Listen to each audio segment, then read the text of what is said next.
There's this time that James and John were smoking weed up in Cal. No. Yeah, so let's take the alcohol question first.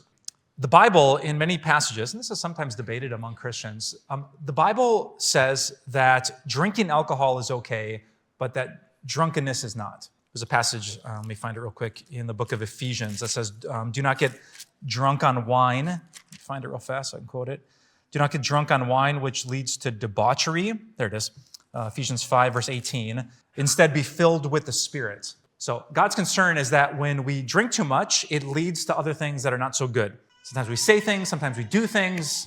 How many acts of violence or abuse or sexual immorality or gossip happen because people have lost like the brakes of their conscience because they've been drinking too much. Or, as we talked about recently in a gluttony sermon, you might not do anything crazy when you're drunk, but because your body was not made for drunkenness, after it's over, you will not be running at like 100% of your ability to love other people. So if you're sluggish the morning after having too many beers and your kid wants to play catch and you're like, no, just let me sleep. Like, it's not what you necessarily did when you were drunk, it's what you didn't do because you got drunk. And so the Bible wants us to be sharp-minded. If the devil is real, if temptation is real, we need all of our thinking power. All right, let's stop talking in generalities. We live, if you're here locally, I do interviews with different podcasts and radio shows. People are shocked at the drunkenness of this community. It feels so normal for so many of us to think, as long as I'm not driving, like that's the line of God, and it is not. God cares about our relationship with substances, with food, with alcohol, and there's a lot of us in the room today who need to take this much more seriously than we have in the past. I just want to say that pastorally. Maybe I'm so used to it. I'm a Wisconsin kid.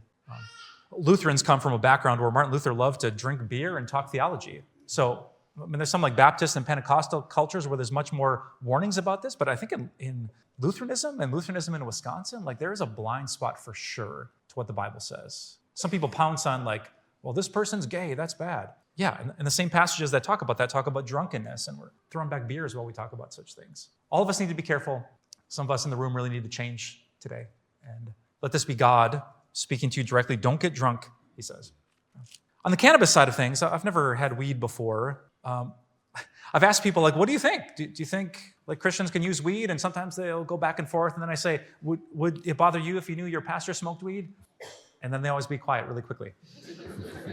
So I think if God's goal for us is to like maximum love him and other people, and if that gets in the way, if it leads me into laziness instead of being like full powered up to love people, then I think God would have a problem with it. So be sharp-minded. This comes up in a lot of Paul's teachings. Be alert and keep on praying for all the Lord's people. That's Ephesians 6, verse 18. So I can say okay to alcohol, no to drunkenness, and really no to any substance that would mess with your sharpness to be able to follow Jesus and love people well.